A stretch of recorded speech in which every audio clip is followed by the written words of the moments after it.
Assalamualaikum warahmatullahi wabarakatuh. Bismillah walhamdulillah wassalatu wassalamu ala rasulillah la hawla wa la quwata illa billah amma ba'du. Pada postingan video kali ini saya akan menjelaskan tentang kaidah yang disampaikan oleh Ustadz Firanda terkait akidah atau terkait sifat Allah. Ya, sebelumnya kita lihat dulu apa yang dikatakan oleh Ustadz Firanda yang ada di dalam video yang beredar di YouTube. Al-qawlu fi sifat kal-qawli fi dzat. Pembicaraan tentang sifat sama dengan pembicaraan tentang zat. Ya. Pembicaraan tentang sifat sama dengan pembicaraan tentang zat. Kalau ada yang bertanya, Anda menetapkan sifat tangan Allah. Bagaimana sifat tangan Allah? Kita bilang, kalau saya ingin cerita tentang sifat tangan Allah, saya harus tahu bagaimana zat Allah. Kalau saya tidak tahu zat Allah, maka saya tidak tahu dari cabang zat tersebut. Saya tidak tahu tangan Allah Subhanahu wa taala. Ya. Dan begitulah. Kalau Allah menyatakan Allah punya wajah, bagaimana wajah Allah? Saya tidak tahu. Sebagaimana saya tidak tahu bagaimana zat Allah, saya pun tidak tahu bagaimana wajah Allah. Saya hanya bisa tahu bagaimana wajah Allah kalau saya tahu zat Allah Subhanahu wa taala. Dan jauh-jauh, zat yang selalu bersama dengan kita, ruh kita tidak tahu bagaimana hakikatnya. Kalau orang tanya bagaimana ruh, kita ada yang tahu. Bahkan kalau ada 1000 ulama berkumpul untuk menjelaskan tentang bagaimana ruh, akan ada 1000 khilaf, 1000 pendapat. Kenapa? Karena tidak ada yang tahu bagaimana hakikat daripada zat ruh. Maka bagaimana kita bisa menjelaskan tentang sifat-sifat ruh? Apalagi kita berbicara tentang jin. Jin kita nggak tahu bagaimana hakikatnya. Ya, tapi kita merasakan ada hakikatnya, kita rasakan. Jin ya bisa berbicara untuk manusia, bisa menggunakan lisan manusia untuk berbicara, bisa buat orang emosi, bisa digunakan untuk santet, bisa digunakan untuk nyuri barang dan macam-macam. Tapi bagaimana terbuat dari zat apa kita nggak tahu. Nah, kalau kita nggak tahu zat jin tersebut, bagaimana kita bisa nerangkan jin bisa bertasyakul, bisa merubah diri, bisa menjelma? Gimana? Kita nggak bisa jelaskan. Kenapa? Karena kita nggak tahu apa zatnya. Maksud saya, ya, pembicaraan tentang sifat berkaitan dengan tentang zat, ya, tentang zat. Ya. Maka tatkala kita berbicara tentang sifat-sifat Allah, sifat tangan, sifat wajah, ya misalnya, ya, maka kita tidak menyamakan sifat tersebut dengan sifat-sifat manusia. Dan kita tidak tahu bagaimananya karena kita nggak tahu zatnya. Seperti saya katakan kemarin, kalau ada yang bertanya bagaimana Anda mengatakan Allah beristiwa di atas langit, di atas arsy, bagaimana cara istiwanya? Kita bilang Imam Malik marah waktu ditanya bagaimana cara istiwa. Kenapa? Karena tidak mungkin Anda bisa menjawab bagaimana istiwa Allah kecuali Anda tahu bagaimana zat Allah. Kalau Anda sudah tahu zat Allah, Anda tahu bagaimana cara istiwanya Allah. Kemudian Anda pun harus tahu bagaimana arsy Allah. Kalau Anda sudah tahu arsy Allah, bagaimana Anda bisa bayangkan bagaimana istiwanya Allah di atas arsy tersebut. Dan Anda pun harus tahu bagaimana langit. Kalau tahu langit bagaimana ujungnya pangkalnya. Kalau Anda nggak tahu langit bagaimana hakikatnya, Anda tidak tahu bagaimana arsy hakikatnya, Anda tidak tahu bagaimana zat Allah, gimana Anda bisa berbicara tentang Allah di atas arsy-Nya. Tapi kita yakin Allah berada di atas arsy, bagaimananya tidak ada yang tahu, ya. Ini ya para hadirin dan hadirat yang dirahmati Allah Subhanahu wa taala, tentang bagaimana sifat Allah Subhanahu wa taala, ya. Dan kita tidak boleh membagaimanakannya, ya, tetapi kita hanya terikat dengan dalil, namun tidak boleh kita samakan dan tidak boleh kita membagaimanakannya kecuali sesuai dengan dalil. Wallahu a'lam bishawab. Di dalam video ini Ustadz Firanda menyebutkan satu kaidah, yaitu pembicaraan tentang sifat Allah sama dengan pembicaraan tentang zat Allah. Terkait kaidah ini tidak akan saya ingkari, karena apa yang dikatakan Ustadz Firanda itu adalah betul, ya. Tidak ada yang salah. Dan kaidah ini sudah maklum bagi para penuntut ilmu akidah yang sudah mendalami ilmu akidah. Jadi sudah tidak asing lagi.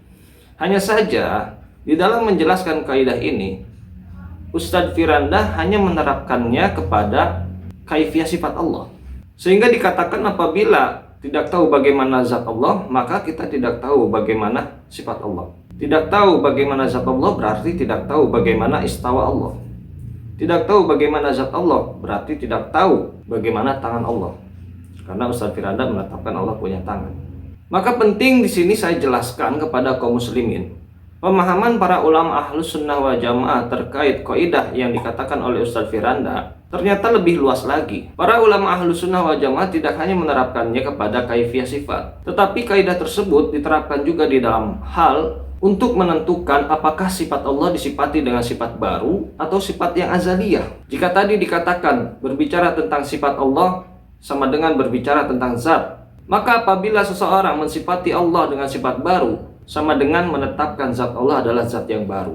Dan perkataan ini dikatakan oleh ulama ahlus sunnah wal jamaah, salah satunya oleh Imam Ibnu Battah al-Ukbari di dalam kitab Al-Ibana al-Kubra. Imam Ibnu Battah al-Ukbari ini bukan ulama Asy'ariyah, tetapi ulama yang mengikuti Imam Ahmad bin Hambal atau biasa disebut Al-Atsariyah. Jadi di sini saya mengutip perkataan ulama di luar ulama Asy'ariyah untuk menepis tuduhan bahwasanya apa yang saya sampaikan hanyalah pemahaman ulama Asy'ariyah, dan tuduhan itu tidaklah benar. Ini dia kitab Al-Ibana Al-Kubra juz yang kedua, yang di dalamnya mengatakan apa yang sudah saya katakan tadi. Ini redaksi kitabnya ada di halaman 183, sedangkan halaman PDF-nya ada di halaman 2290. Dan redaksi kitab ini sudah saya ketik ulang, ada di sini. Sudah saya beri harokat dan sudah saya tulis terjemahannya, nanti bisa di-download, linknya saya cantumkan di deskripsi. Imam Ibnu Battah Al-Ukbari berkata, "Wa kullu man hadathat sifatuhu fa muhdatsun dzatuhu.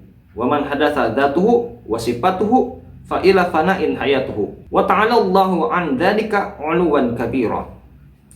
Dan semua yang baru sifat-sifatnya, maka baru juga zatnya. Dan semua yang baru sifatnya maupun zatnya, maka menuju kefanaan hidupnya. Maha suci Allah dari yang demikian itu, 'uluwan kabira. Kitab Al-Ibana Al-Kubra halaman 183 juz 2. Di sini jelas Imam Ibnu Battah Al-Ukbari mengatakan semua yang sifat-sifatnya baru, maka zatnya juga baru. Perkataan ini mengacu kepada kaidah yang sudah dikatakan oleh Ustadz Firanda, bahwasanya berbicara tentang sifat sama dengan berbicara tentang zat. Jadi apabila menetapkan sifat baru, maka sama dengan menetapkan zat Allah adalah zat yang baru. Dan ini tidak mungkin kita yakini, karena apabila kita mengatakan zat Allah adalah zat yang baru, itu artinya kita meyakini sebelumnya Allah tidak ada. Konsekuensinya, kita tidak boleh menetapkan sifat Allah dengan sifat-sifat yang tidak ada sebelum makhluk ada. Karena sifat-sifat yang tidak ada sebelum makhluk ada, itu disebutnya adalah sifat yang baru.